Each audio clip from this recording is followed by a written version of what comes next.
অত্যন্ত একটা সুন্দর মোমেন্ট। সবাই আসবেন, চেষ্টা করবেন। এটা শারজাতে অবস্থিত। শারজা কর্নার সিটিতে আপনারা আসতে পারবেন।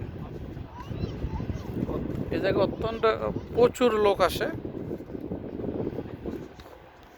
সবাই আসবেন রাত্রেবেলায়, দিনের বেলায় সে কোনো মজা পাইবেন না। আপনারা আসতে হবে আপনাদের রাত্রেবেলায়।